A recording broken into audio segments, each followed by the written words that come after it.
বোতলে সরাই দেন ভাই পেছনে রাখেন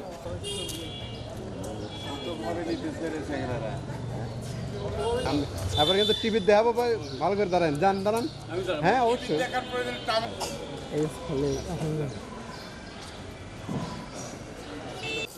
আমি দিয়েছি তো কখন চাপ দিচ্ছি